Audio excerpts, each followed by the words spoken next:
90 शब्द प्रति मिनट की गति से डिक्टेशन स्टार्ट होगा 5 सेकंड के बाद।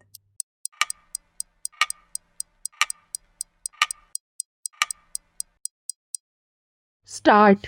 सच कहूँ तो ज़्यादातर भारतीय ना तो नेपाली राजनीति से वाकिफ़ हैं और ना ही उनकी उसमें कोई दिलचस्पी है।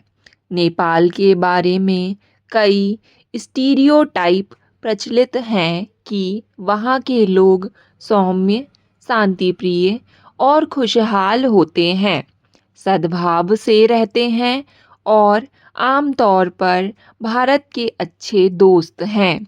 यही कारण है कि दोनों देशों के बीच खुली सीमाओं के बाद भी उनका आपस में कोई टकराव नहीं हुआ। लेकिन इस सब के बावजूद नेपाल के युवाओं, खासकर जेन जी के उग्र विद्रोह ने वहाँ सरकार गिरा दी।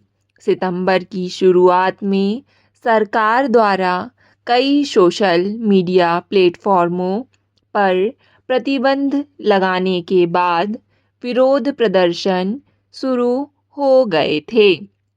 इससे पता चलता है कि ऑनलाइन पीढ़ी से सोशल मीडिया छीन लेंगे तो नतीजे अच्छे नहीं होंगे। लेकिन सोशल मीडिया पर प्रतिबंध तो बस एक ट्रिगर था। विद्रोहों के पीछे भ्रष्टाचार, भाई भतीजावाद, आर्थिक मंदी को लेकर गहरी कुंठाएं छिपी थीं। लोगों में इस बात को लेकर गुस्सा था कि राजनीतिक कुलीन वर्ग विशेषाधिकारों का आनंद ले रहा है, जबकि आम नागरिकों के पास बहुत कम अवसर हैं। 2021 में हमारे एक और पड़ोसी देश श्रीलंका को भी मंदी का सामना करना पड़ा था। वहाँ जरूरी चीज़ों जैसे भोजन और ईंधन की भारी कमी के कारण यह स्थिति पैदा हुई थी। जबकि बांग्लादेश में 2024 में विद्रोह की चिंगारी 1971 के स्वतंत्रता सेनानियों के वंशजों या कहें बांग्लादेश को आज़ाद कराने में मदद करने वाले लोगों के लिए 30% कोटा की बहाली से भड़की। तो आप पैटर्न समझ रहे हैं। हमारे 3 पड़ोसी देशों में हुए विद्रोह के 3 ट्रिगर थे: सोशल मीडिया बैन, किल्लत और बेरोजगारी। इन सभी मामलों में कुछ ऐसा हुआ था जो लोगों के रोज़मर्रा की जीवन को प्रभावित करता था। भ्रष्टाचार और असमानता को लेकर भड़के व्यापक निराशा ने समाज के सभी वर्गों को सड़कों पर ला खड़ा किया। और हालांकि हम अभी नहीं जानते कि नेपाल के हालात आगे क्या मोड़ लेंगे, लेकिन इतिहास बताता है कि इस तरह के सत्ता विरोधी विद्रोह शायद ही कभी तत्काल सुधार लाते हैं। सबसे अच्छा तो यही है कि चीज़ों को उफान पर आने से पहले ही रोक दिया जाए। इसका मतलब है, एक तो उन तात्कालिक ट्रिगर्स को रोकना जो आंदोलन को भड़काते हैं, और दूसरा लोगों में पनपने वाली दीर्घकालिक निराशा से भरसक बचना। अच्छी बात यह है कि भारत में इस तरह के संकट का खतरा कम है। हमारी अर्थव्यवस्था बड़ी, अधिक विविधतापूर्ण और गहरी है। हालांकि हम अभी तक एक आदर्श स्थिति में नहीं हैं, फिर भी कई लोगों के जीवन स्तर में कुछ साल पहले की तुलना में बहुत सुधार हुआ है। हाँ, निराशा भी है, लेकिन भारत में उसे व्यक्त करने के कई आउटलेट्स हैं। चुनाव, सोशल मीडिया, अदालतें और क्रियाशील कानून व्यवस्था। खाने पीने जैसी ज़रूरी चीज़ों की किल्लत की हमारे यहाँ फ़िलहाल तो कोई आशंका नहीं। वास्तव में आज हम करोड़ों लोगों को सार्वजनिक वितरण प्रणाली के ज़रिए मुफ्त राशन देते हैं। डेटा सस्ता है और भोजन भी। तो कुल मिलाकर भारत में ज़िंदगी इतनी बुरी नहीं है ना? यही कारण है कि हमारे यहाँ श्रीलंका, बांग्लादेश या नेपाल जैसी स्थिति बनने की संभावना कम ही है। हाँ, भारत की विशालता को देखते हुए स्थानीय स्तर पर यहाँ वहाँ कुछ उपद्रव जरूर हो सकते हैं। ऐसे में तैयार रहना ही बेहतर होगा। भारत को यह सुनिश्चित करना होगा कि ऐसी स्थितियां उत्पन्न ना हों, स्थानीय स्तर पर नहीं और यकीनन केंद्रीय स्तर पर भी नहीं। ऐसा करने के लिए सरकार को 3 फैक्टर्स पर नज़र रखनी चाहिए।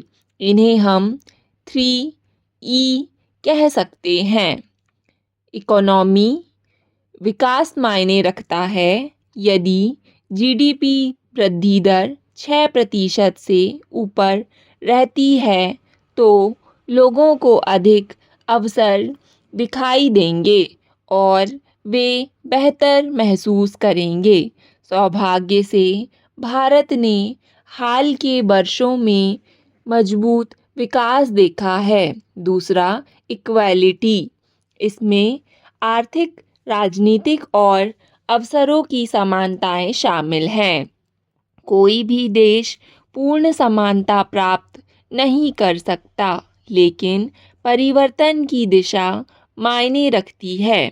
अवसरों की समानता के लिए हमारी योजनाओं को यह दिखाना होगा कि हमारी सरकार केवल विशेषाधिकार प्राप्त लोगों की ही नहीं बल्कि आम युवाओं को भी परवाह करती है।